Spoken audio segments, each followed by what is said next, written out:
पाकिस्तान भी इसमें था।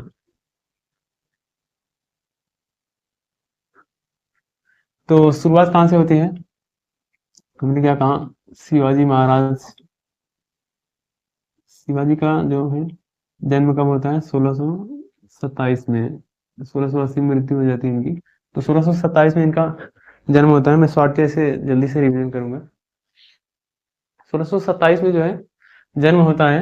1627 में शिवाजी का जन्म होता है, और वो कोई ऐसा राजघराने परिवार से नहीं थे, यानी कि इनके जो पूर्वज थे वो शासक नहीं थे। इनके पिताजी जो थे सामान्य जमींदार थे। तो इस तरीके से नॉर्मल जैसे शासक राजघराने से नहीं थे। तो ये औरंगजेब के समकालीन थे।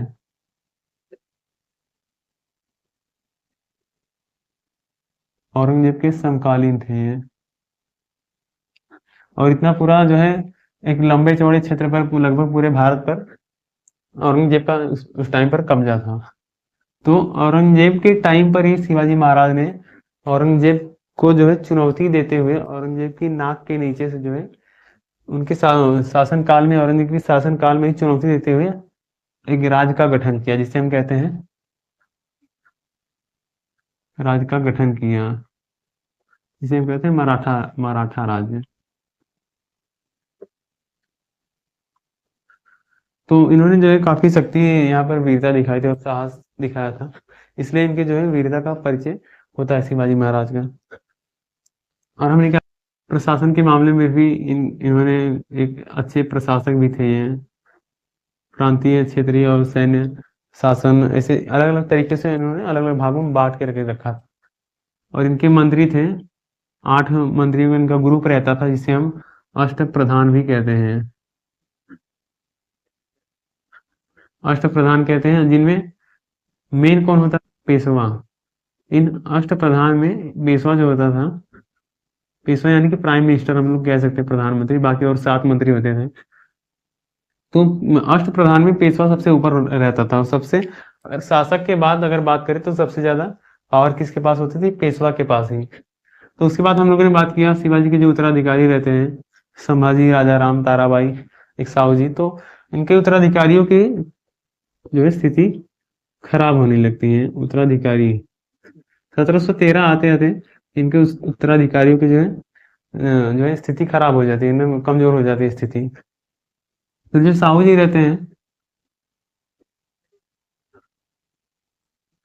साहू जी जो है पेशवा को कहते हैं, भैया तुम जो है अब शासन वगैरह देख लो, हमसे ना हो पाएगा।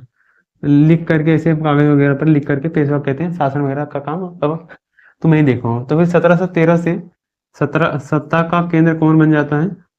पेशवा। सारी शक्तियां जो रहेंगी इसी पेशवा के इर्द गिर्द ही घूमेंगी, मतलब पूरी पावर जो है शासक से अब किसके पास आ गई? पेशवा के पास। पेशवा की अगर जो हम लोग बात करते हैं, हमें 4 मेन पेशवा जो है देखने को मिलते हैं यहाँ पर। पहला तो हो जाते हैं बालाजी विश्वनाथ। बालाजी विश्वनाथ, उसके बाद आ जाते हैं फिर बाजीराव प्रथम। बाजीराव प्रथम पेशवा बनते हैं, फिर इनके बाद कौन पेशवा बनते हैं? बालाजी बाजीराव।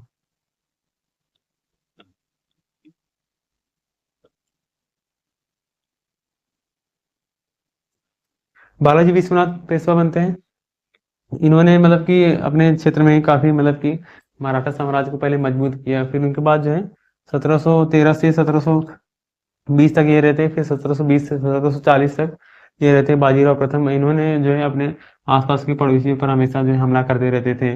और चौथ कर होता था, सरदेश मुखी जो कर होता था, उस तरीके का कर वो उनसे वसूलते थे हमला करने के बाद, अटैक करने के बाद, कि चलो भैया अपने आय का जो है तुम 1/4 हिस्सा हमें दे दो, हम तुम पर जो है दोबारा हमला नहीं करने देंगे, हमला नहीं करेंगे, और साथ ही साथ दूसरा किसी को हम हमला करने भी नहीं देंगे। तो इसलिए जो है ये लोग उस टाइम पर इन लोगों ने उसे जो है अपना धंधा ही बना लिया था।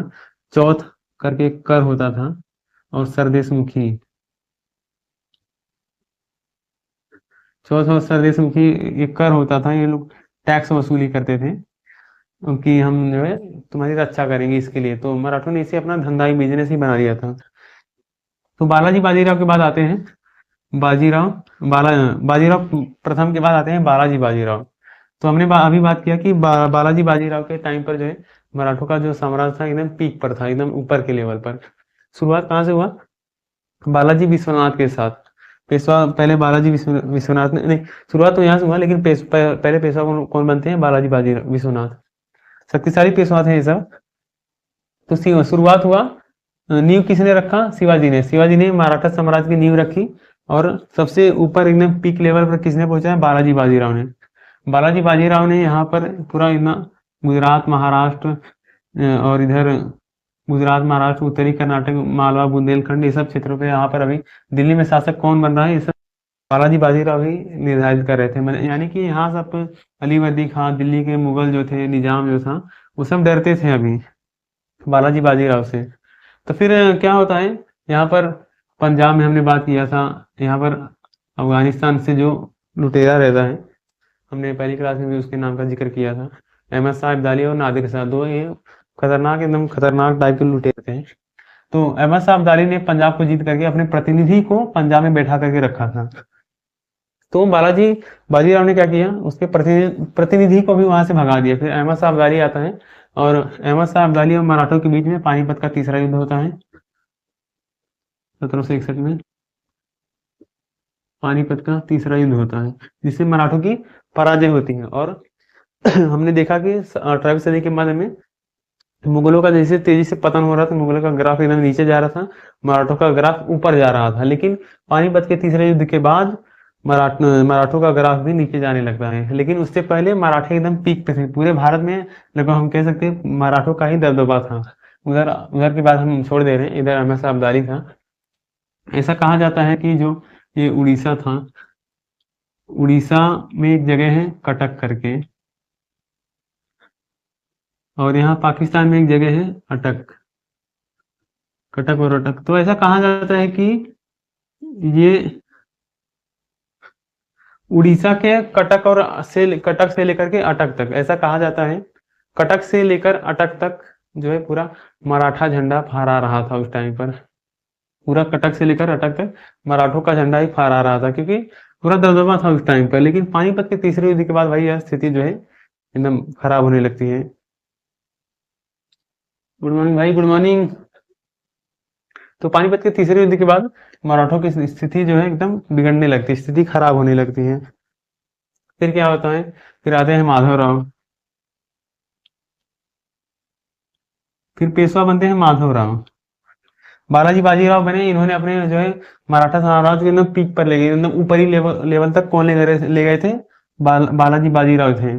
फिर उसके बाद मराठों का ग्राफ जो है एकदम तेजी से नीचे आने लगता है, स्थिति कमजोर हो गई थी।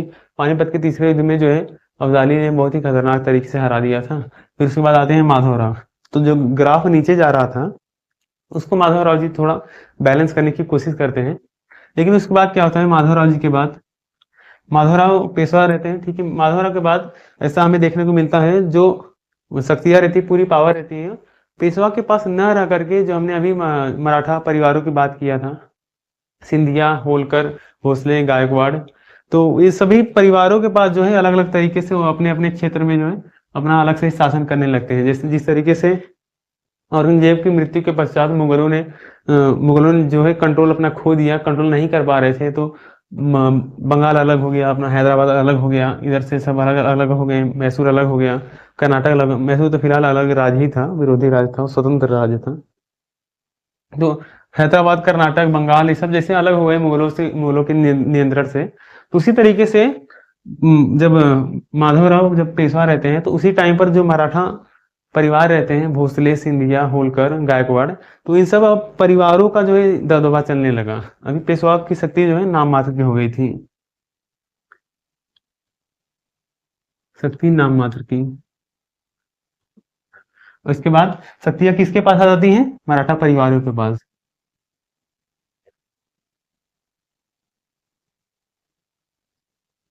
मराठा परिवार कौन कौन से थे? सिंधिया, होलकर, भोसले, गायकवाड़। अगर हम लोग लोकेशन की बात करें तो जो सिंधिया था, सिंधिया वो इधर ग्वालियर के आसपास, और होलकर इधर एमपी में भी वो भी रहते थे। गायकवाड़ की बात करें तो वो इधर गुजरात के इलाके में, और जो होलकर, जो सिंधिया, होलकर, भोसले की अगर बात करें तो वो इधर नागपुर वाले इलाके में हो जाते थे। तो पेशवा की शक्ति यहाँ पर इसके आगे पेशवा एकदम नाम मात्र केवल रह जाता है। पूरी जो शक्ति है मतलब एकदम सिंबॉलिक सिंबॉलिक रह जाता है, सांकेतिक रूप से वो पेशवा रहता है। लेकिन जो पावर रहता है, पावर जैसे क्वालिटी में हम पढ़ते हैं ना, पूरी पावर जो प्राइम मिनिस्टर के पास रहती है, लेकिन राष्ट्र का मुखिया कौन होता है? राष्ट्रपति। तो उसी तरीके से ये सिंबॉलिक रहता है पेशवा, लेकिन पूरी पावर जो है इन परिवारों के पास रहती है। तो वहां तक हम लोगों ने बात किया था। और ये पानीपत का तीसरा युद्ध कब होता है? 1761 में। तो ये पेशवा कब से कब तक रहते हैं? 1761 से 72 तक। तो 1772 के बाद जो है पेशवा पद के लिए उत्तराधिकार को लेकर के संघर्ष शुरू हो जाता है मराठों के बीच।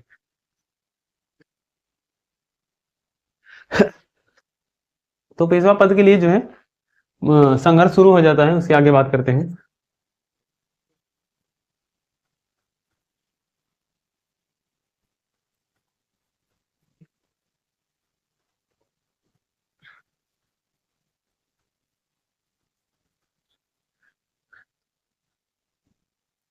माधवराव जब पेशवा बनते हैं,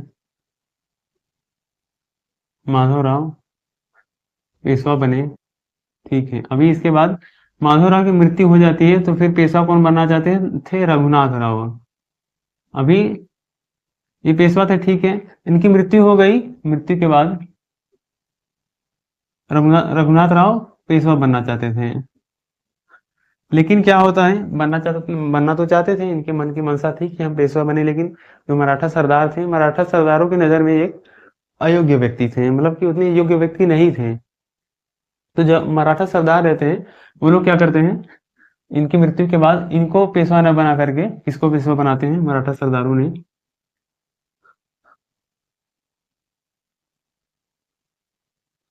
मराठा सरदारों ने पेशवा किसको बनाया था? नारायण राव को। फिर नारायण राव को ये रघुनाथ राव सोचते हैं कि पेशवा तो बन नहीं पाया, ससुरा ये हमारी जगह पर यही पेशवा बन गया। तो पेशवा बनने के लिए रघुनाथ राव नारायण राव की जो है हत्या करवा देते हैं, किसी साजिश से या फिर करके किसी से ये हत्या करवा देते हैं नारायण राव की।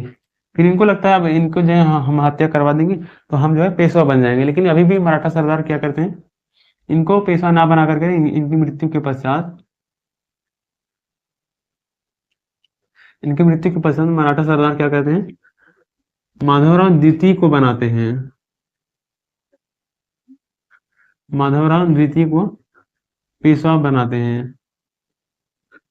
तो अभी ये परेशान हो जाते हैं कि भाई हमको हमको कब मौका मिलेगा यार, हमको भी तो पेशवा बनाओ। तो ये एकदम परेशान हो जाते हैं, पेशवा बनने के लिए बन नहीं पाते हैं, एक हत्या भी कर दिया, मर्डर भी करवा दिया, फिर भी नहीं बन पाए। अब क्या करते हैं, रघुनाथ राव पेशवा बनने के लिए हेल्प मांगते हैं, किससे? ईस्ट इंडिया कंपनी के बॉम्बे परिषद से।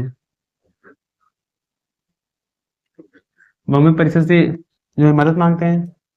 वारेन हेस्टिंग जो था, वारेन हेस्टिंग्स 1760 वांडीवास। हाँ यार, वो 1760 में वांडीवास की लड़ाई हुई थी ना, हम लोगों ने उस पर बात किया था जब हम कर्नाटक का युद्ध पढ़ रहे थे, तो बात किया था ना हम लोगों ने। फिलहाल अभी है हमारा आगे मराठा युद्ध चल रहा है, तो वांडीवास कहाँ पहुंच गए आप लोग? तो हम लोग कहाँ पर थे? हाँ, रघुनाथ राव जो है मदद मांगने जाते हैं, किससे? ईस्ट इंडिया कंपनी का जो यहाँ पर बॉम्बे परिषद रहता है, तो इससे मदद मांगने जाते हैं रघुनाथ राव।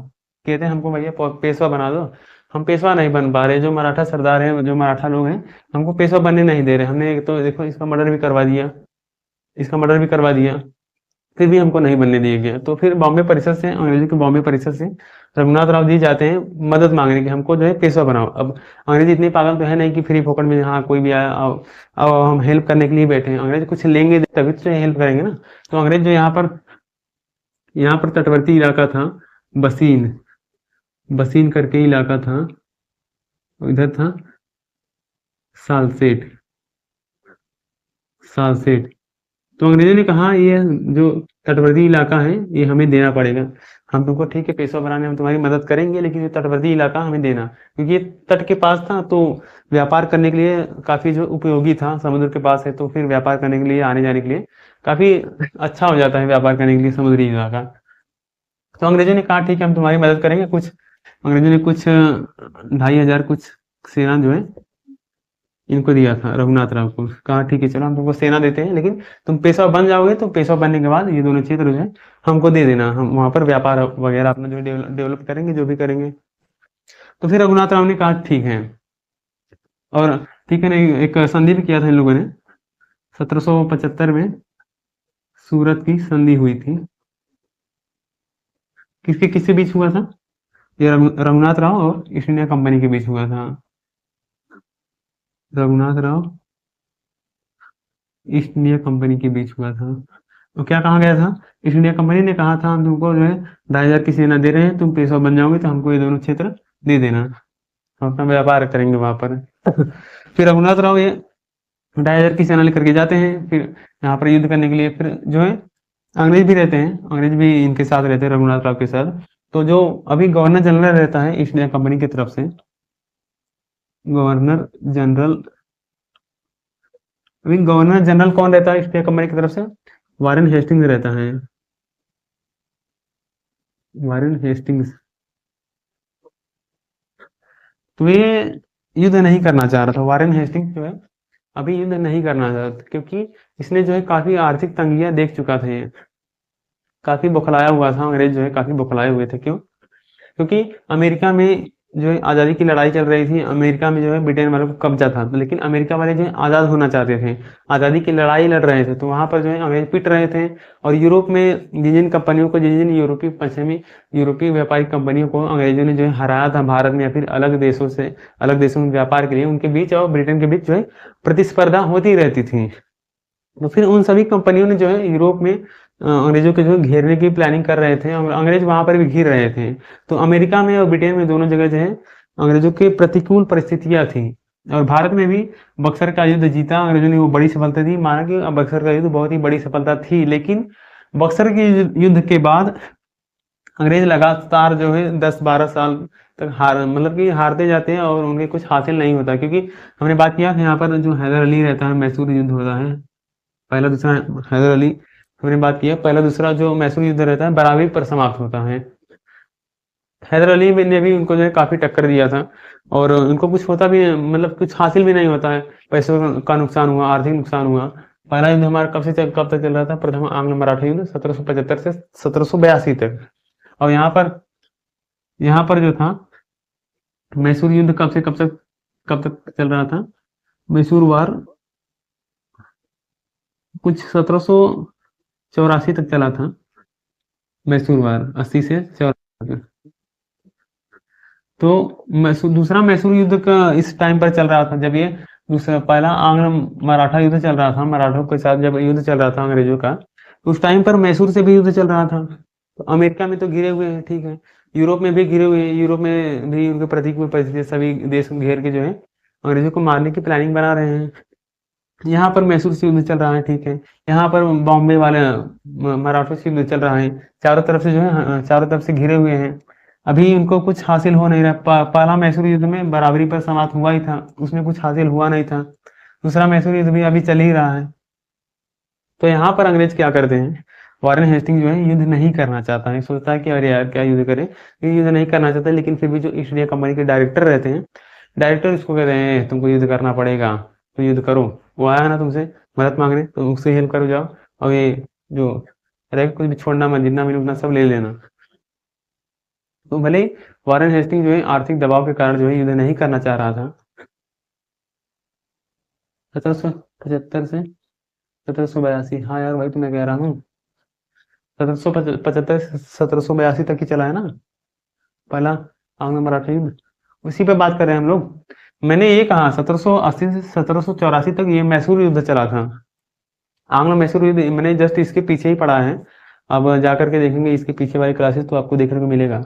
तो पहले मैसूर युद्ध में जो है अंग्रेज पिट चुके थे, पीटे थे बहुत ही बढ़िया तरीके से, हैदर अली ने इनके छक्के छुड़ा दिए थे। लेकिन वो बराबरी पर समाप्त हुआ था, नहीं न ही इसका न हैदर अली जीता था, न ही अंग्रेज जीते थे, मतलब वो युद्ध जो था बराबरी पर समाप्त हुआ था। तो अमेरिका में, ब्रिटेन में और भारत में भी मराठों के साथ, मैसूर के साथ जो है घिरे हुए थे, अंग्रेज घिरे हुए थे, वारेन हेस्टिंग्स। और ये इनके साम्राज्य विस्तार के क्रम में ऐसा, मतलब कि ऐसा इतना खराब समय अंग्रेजों के लिए शायद ही कभी आया होगा, दूसरे वर्ल्ड वार के टाइम पर, थोड़ा बहुत आया भी था, लेकिन इतना खराब टाइम अंग्रेजों के लिए नहीं आता है जल्दी। अंग्रेजों की स्थिति हमेशा अच्छी थी। यहाँ पर जो है बहुत ही खराब टाइम, जो ये 80 का टाइम था, 1780 का टाइम अंग्रेजों के लिए बहुत ही बेकार एकदम टाइम था। लेकिन अंग्रेजों ने क्या किया, वारेन हेस्टिंग युद्ध नहीं करना चाह रहा था। कंपनी के डायरेक्टर, जो ईस्ट इंडिया कंपनी के डायरेक्टर थे, उन्होंने कहा कि जाओ युद्ध करो। और कंपनी के डायरेक्टरों के निर्देश पर वारेन हेस्टिंग्स को जो है युद्ध करना पड़ा। पहले तो वारेन हेस्टिंग जो था 1776 में ये एक पुरंदर की संधि करता है। वारेन हेस्टिंग 1776 में पुरंदर की संधि करता है, मतलब कि शांति शांति बनाए रखने के लिए, शांति व्यवस्था कायम रखने के लिए, कि शांति बनी रहे। लेकिन कंपनी के डायरेक्टर उसको कहते हैं कि भैया युद्ध करो, तो कंपनी के डायरेक्टरों के निर्देश पर उसको, वारेन हेस्टिंग को जो है युद्ध करना पड़ता है। फिर वारेन हेस्टिंग जो है युद्ध करता है, ठीक है। शुरू में तो बहुत ही कायदे से जो है मराठों ने इनकी धुलाई कर दी बढ़िया से, एकदम एकदम जो है मुंह धेव करके बढ़िया से कुटाई कर दी। इनको समझ में आ गया कि भैया हम पंगा किससे ले रहे हैं। मराठे, हमने ये बात बात किया पहले, हम लोग बात कर चुके हैं कि मुगलों के पतन के बाद जो क्षेत्रीय राज्य का गठन हुआ, उसमें सर्वाधिक शक्तिशाली राज्य मराठे ही थे। मराठों के पास काफी लंबी चौड़ी बड़ी सेना भी थी। भले ही पानीपत का तीसरा युद्ध हार चुके थे, नहीं तो इनको तो जो है बहुत ही बढ़िया तरीके से धो देते हैं मराठे। यहाँ से हारने के बाद मराठों की स्थिति काफी कमजोर हो गई थी। फिर भी शुरू में जो है बहुत कुछ लड़ाइयों में जो है अंग्रेजों को बहुत ही बढ़िया तरीके से कूटा मराठों ने। फिर उसके बाद एक अपमानजनक संधि भी करवाया मराठों ने इन अंग्रेजों से। तो अपमानजनक संधि कौन सी थी? 1779 में एक 1779 में एक संधि होती है जिसे हम कहते हैं पुरंदर की संधि। से यहाँ पर हो चुका था।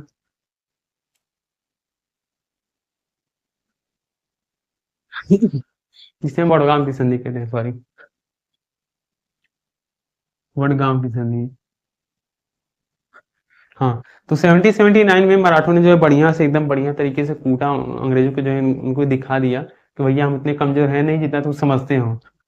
तो 1779 में एक संधि होती है मराठा अंग्रेजों के बीच, जिसमें इनको, वारेन हेस्टिंग को, ईस्ट इंडिया कंपनी को जो है अपमानजनक संधि करनी पड़ती है। अपमानजनक संधि थी अंग्रेजों के लिए। कैसे अपमानजनक थी उसको देख लेते हैं। क्योंकि मराठों ने ये शर्त रखा था कि 1773 से पहले, इस संधि में क्या शर्त रखा था मराठों ने, कि 1773 से पहले तुम लोगों ने जो है जितना भी यहाँ तक का इस क्षेत्र में से जितना भी तुम लोगों ने कब्जा किया है, उन सभी क्षेत्रों पर से अपना दावा छोड़ दोगे, उन सभी क्षेत्रों को छोड़ दोगे। ये कहा था 1773 से पहले ईस्ट इंडिया कंपनी ने यहाँ भी जितने भी क्षेत्रों पर जो है कब्जा किया होगा, उन सभी क्षेत्रों को छोड़ देगी। और क्या कहा था, यहाँ बंगाल पर अंग्रेजों का नियंत्रण हो चुका था जो सिराजुद्दौला को हराने के बाद। तो बंगाल पर जो है अंग्रेजों का कब्जा था ही। तो मराठों ने कहा था कि यहाँ से जो सेना आ रही है ना महाराष्ट्र की तरफ, अपने बॉस को बोलो कि उस सेना को जो है रोक ले, यहाँ तक आने ना दे। ये तो अच्छा नहीं होगा, इस सेना को उधर ही पीछे ढकेलो। तो ये अंग्रेज मान भी जाते हैं कि हाँ चलो ये ठीक है। तो इसलिए कहा जाता है कि जो 1779 में जो वडगांव की संधि थी, अंग्रेजों के लिए एक अपमानजनक संधि थी। फिर उसके बाद क्या हुआ, अंग्रेजों के लिए अभी अपमानजनक संधि हुई। अंग्रेज बढ़िया तरीके से यहाँ पर कूटे पीटे भी थे। अब बैठने वाले तो है नहीं ना, उनके प्रतिष्ठा को चोट पहुंची थी।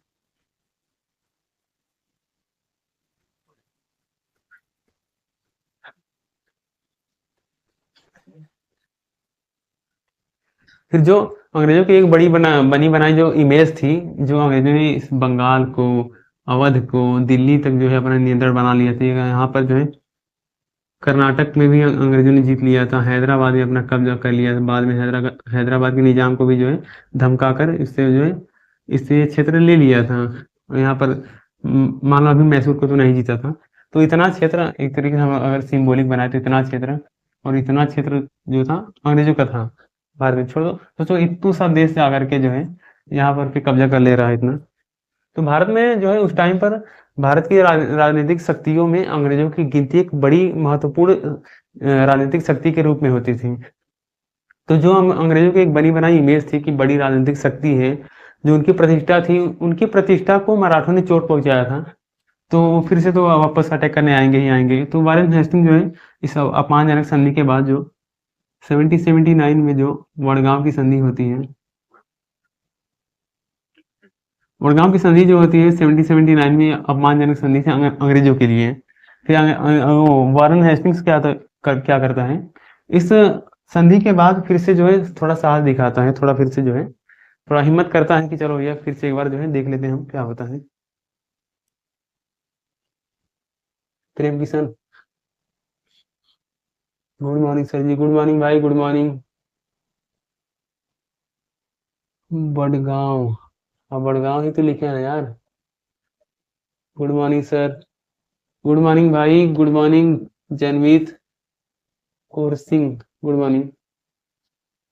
हम लोग यहाँ पर बात कर रहे थे कि वडगांव की संधि होती है अंग्रेजों ने वडगांव की संधि किया, ये ईस्ट इंडिया कंपनी के लिए एक अपमानजनक संधि थी। ईस्ट इंडिया कंपनी के लिए एक अपमानजनक संधि थी,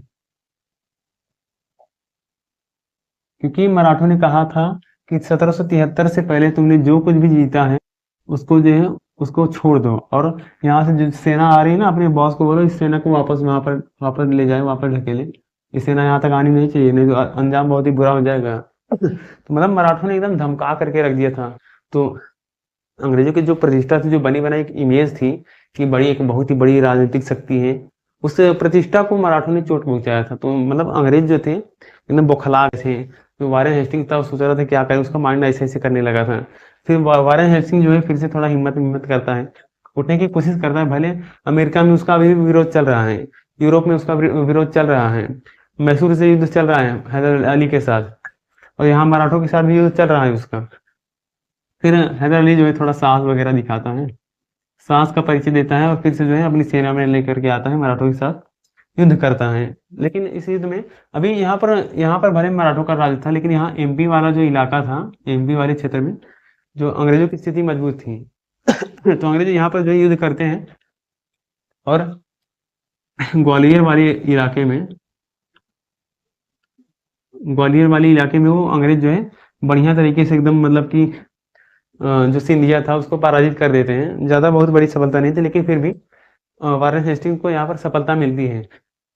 पहले तो अपमानजनक संधि किया उसने बढ़िया तरीके से, मराठों ने उसकी कुटाई की थी। फिर अपमानजनक संधि भी करवाई, वडगांव की संधि। फिर वडगांव की संधि के बाद जो है फिर से वारेन हेस्टिंग जो है साहस करता है और अपनी सेना वेना लेकर के आता है, यहाँ पर ग्वालियर वाले इलाके पर कब्जा भी कर लेता है। कब्जा भी कर लेता है, और कब्जा करने के बाद जैसे ही थोड़ी बहुत सफलता मिली, थोड़ी बहुत ही सफलता मिलने के बाद तुरंत जाता है, तुरंत पहुंच जाता है सिंधिया के पास कि भैया चलो हम जो है संधि कर लेते हैं, और जो हमने तुम्हारा जो क्षेत्र जीता है ना ग्वालियर के आसपास का, हम जो है उसको तुमको वापस लौटा देंगे। क्यों लौटा देंगे वापस भाई?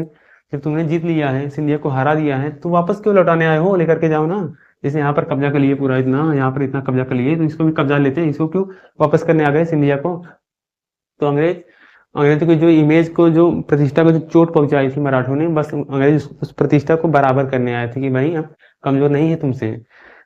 अभी हमारी स्थिति ठीक नहीं चल रही है, क्योंकि हमने बताया अमेरिका में जो है ब्रिटेन वालों का विरोध चल रहा था। यूरोप, सभी यूरोपीय देश जो थे ब्रिटेन के जो है घेरने की कोशिश कर रहे थे। तो ब्रिटेन जो है यूरोप में और अमेरिका में दोनों तरफ से घिर चुका था, यहाँ पे घिर चुका था। अब यहाँ मराठों से वो उलझना नहीं चाहता था। वारेन हेस्टिंग जो था शुरू से ही युद्ध करना ही नहीं चाहता था। कंपनी के, मैंने बताया, कंपनी के डायरेक्टरों के निर्देश पर उसने युद्ध किया था, मजबूरी में। कंपनी के डायरेक्टर नहीं करते तो वो युद्ध नहीं करता। कंपनी के डायरेक्टरों के निर्देश पर उसने युद्ध किया था, आर्थिक दबाव इतना था, फिर भी उसने युद्ध किया। अब जैसे तैसे उसने युद्ध किया, जो प्रतिष्ठा थी वो भी चली गई। इसको लाने के लिए कुछ तो करना पड़ेगा, सेना वेना ला करके यहाँ पर जो है जीतता है, और छोटा मोटा क्षेत्रों पर जो है कब्जा कर लेता है। अभी उसको वापस कर देता है, कहता है चलो भैया संधि कर लेते हैं। खुद ही आकर के कहता है सिंधिया को चलो संधि कर लेते हैं, और संधि कर लेता है 1782 में सिंधिया के साथ जो है संधि कर लेता है, जिसे हम कहते हैं सालबाई की संधि। और इस संधि के साथ जो है युद्ध समाप्त हो। लेकिन संधि किया क्यों? मराठों ने इस बात को समझ नहीं पाए थे मराठे। अंग्रेज जानते थे कि हम घिरे हुए हैं, हम अमेरिका में घिरे हुए हैं, ब्रिटेन यूरोप में घिरे हुए हैं, भारत में घिरे हुए हैं, हैदर अली मराठों के साथ सबके साथ घिरे हुए हैं। एक साथ हम सभी मोर्चों पर नहीं लड़ सकते हैं, ये बात अंग्रेज समझ रहे थे। लेकिन मराठे इस बात को समझ नहीं पाए थे कि अभी जो है अंग्रेजों की स्थिति ठीक नहीं। अभी हम चाहे तो हम अंग्रेजों को दबोच सकते हैं, अभी हम चाहे तो उनको बढ़िया तरह से और कूट सकते हैं, क्योंकि उनकी हालत एकदम खस्ती चल रही है, एकदम बेकार, एकदम बेहाल फटे हाल, ऐसी हालत फकीरों की तरह थी ताकत, लेकिन उतना बढ़िया तरीके से नहीं। 1782 सालवाई की संधि आया। फिर मतलब कि इस बात को समझने की कोशिश करिएगा। इनफैक्ट अगर आप लोग दूसरे किसी एग्जाम की तैयारी कर रहे हैं तो, लेकिन अगर यूपीएससी की तैयारी करें तो जो मैं समझा रहा हूँ स्टोरी आपको पता होनी चाहिए। स्टोरी आपको अगर माइंड में रहेगा तो आप जो है आंसर पूरा लिख जाएंगे। अब आप तैयारी किस बात की कर रहे हैं, लेकिन आप फिर भी अगर स्टोरी समझे रहेंगे तो ये सब तो आपको जो है माइंड में आ जाएगा। और डेट पर बहुत ज़्यादा मत जाइएगा। और वैसे अगर एग्जाम की तैयारी करें तो डेट आपको ध्यान में रखना पड़ जाएगा, लेकिन जो स्टोरी मेन पॉइंट है, स्टोरी आपके माइंड में होनी चाहिए। तो फिर क्या होता है, मराठी इस बात को नहीं समझ पाते हैं कि अंग्रेज जो है फंसे हुए हैं चारों तरफ से, इसलिए मराठी संधि कर लेते हैं। अगर मराठी इस बात को समझ लेते हैं कि अंग्रेज चारों तरफ से फंसे हुए हैं, हम उनको इस टाइम पर हम उनको जो है दबोच सकते हैं, उनको हम इस टाइम पर पीट सकते हैं, उनको कूट सकते हैं। इस टाइम पर उनकी स्थिति खराब नहीं, मतलब कि उनकी स्थिति ठीक नहीं है। और लेकिन अंग्रेज इस बात को समझते थे कि भैया अभी आर्थिक तंगी बहुत है, अमेरिका में तो हम जो है फंसे हुए हैं, ब्रिटेन में, यूरोप में फंसे हुए हैं। इस हैदर अली के साथ तो ससुरा जो है हमारा युद्ध चल ही रहा है। अब हम इसके साथ जो है मराठों के साथ उलझना नहीं चाहते। बहुत ज़्यादा जो है सैन्य नुकसान होता है, हथियारों का, सैनिक हमारे मारे जाते हैं, हथियारों का नुकसान होता है, आर्थिक नुकसान हो जाता है। तो हम अभी जो है युद्ध नहीं कर पाएंगे, हम बस जैसे तैसे करके यहाँ से संधि करके निकल जाते हैं। बाद में जब हमारी स्थिति काफ़ी मजबूत हो जाएगी फिर हम तुमको देख लेंगे मराठों को। ऐसे अंग्रेजों के माइंड में था। लेकिन इस बात को अगर मराठों पकड़ लेते तो मराठे चाहते तो मिल करके अंग्रेजों को कूट देते, लेकिन वो इस बात को समझ नहीं पाए थे, इसलिए उन्होंने सालबाई की संधि कर ली और अंग्रेजों को टाइम मिल गया संभालने के लिए। मतलब उनको संभलने के लिए मौका नहीं देना था, लेकिन अब अंग्रेज यहाँ से समझ जाते हैं और फिर क्या करते हैं, सालबाई की संधि में ही समझौता कर लेते हैं मराठों से। सालबाई की संधि में मराठों से ही समझौता करते हैं। समझौता इसलिए करते हैं क्योंकि इन्होंने जो है क्षेत्र को जीता था तो उनको वापस लौटा रहे थे, तो कुछ समझौते पर ही लौटाएंगे ना। तो समझौता क्या हुआ था, फिलहाल मैं यहाँ पर मोटी मोटी बातों को ही बता रहा हूँ, डिटेल में हम अगली क्लास में देख लेंगे। तो समझौता ये हुआ था, जो अंग्रेज थे, अंग्रेजों ने कहा था कि हैदर अली से अभी हम जब हमारा युद्ध होगा ना तो तुमको हमारी मदद करनी पड़ेगी। मराठों से जो है हेल्प भी ले लिया, ऐसा समझौता में कहा गया कि जब हमारी हैदर अली से जो है युद्ध होगा, हमारा हैदर अली से और ईस्ट इंडिया कंपनी के जो अंग्रेजों का हैदर अली से युद्ध होगा, तो उस टाइम पर तुमको जो है हमारी मदद करनी पड़ेगी। यानी कि अंग्रेजों ने कहा मराठों से, जब हैदर अली से हमारा युद्ध होगा तो तुम जो है ना हमारी साइड लेना पड़ेगा, ना कि उसकी साइड लेना है। तो ये समझौता किया तो मराठे जो है, जब युद्ध होता है Hyder Ali versus East India Company, तो जैसा कि समझौता हुआ था संधि में, तो मराठे ईस्ट इंडिया कंपनी की तरफ जाते हैं, उसकी तरफ से। फिर ये बेचारा जो है कमजोर पड़ने लगता है। क्यों? क्योंकि मराठे आ गए ईस्ट इंडिया कंपनी की तरफ, इसके साथ आ गए मराठे। मराठे कैसे है, इस युद्ध में संधि करके अंग्रेजों ने इनको अपनी तरफ बुला लिया। और जो ये निजाम था, निजाम को भी ईस्ट इंडिया कंपनी ने कुछ पैसे क्षेत्र वगैरह का लालच वगैरह, देखो एक गुंटूर जिला करके विवाद था दोनों के बीच, तो अंग्रेजों ने कहा ले लो उसको, और ले करके है उसको, निजाम को भी, हैदराबाद के निजाम को भी अपने तरफ मिला लिया। हैदराबाद के निजाम को भी अपने तरफ मिला लिया ईस्ट इंडिया कंपनी। देखो अंग्रेज अंग्रेज कितने शातिर हैं। अंग्रेज इस बात को समझते थे कि देखो भैया, इस तीनों मराठे, निजाम और हैदर अली मैसूर, तीनों शक्तियों से एक साथ लड़ना कोई बुद्धिमानी वाला काम है नहीं।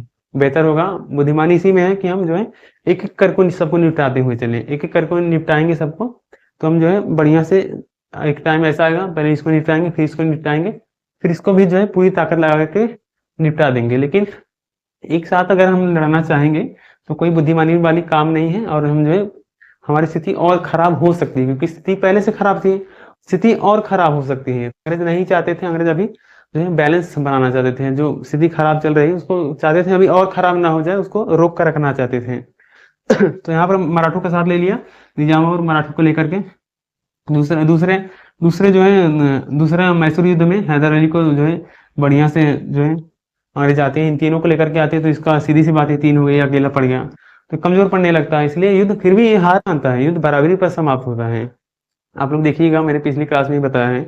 हाँ, पहला दूसरा जो मैसूर युद्ध रहता है वो बराबरी पर समाप्त होता है। तीसरा युद्ध भले ही टीपू सुल्तान थोड़ा कमजोर पड़ जाता है, इसका बेटा रहता है टीपू सुल्तान। चौथे युद्ध में भी टीपू सुल्तान लड़ते लड़ते मर गया था, लेकिन उसने गुलामी मंजूर नहीं किया था अंग्रेजों की, तो काफी ताकतवर और शक्तिशाली था। फिलहाल हम यहाँ पर आंग्लो मराठा युद्ध की बात कर रहे हैं, तो आई होप स्टोरी आप लोगों को कैसी समझ लगी होगी, समझ में आई होगी। और ये पहला युद्ध है अभी, पहला युद्ध में जो है सालबाई की संधि के अनुसार जो है युद्ध समाप्त होता है। अभी सेकंड युद्ध की बात हम लोग करेंगे अगले वीडियो में। तो फिर चलते हैं, मिलेंगे अगले वीडियो के साथ।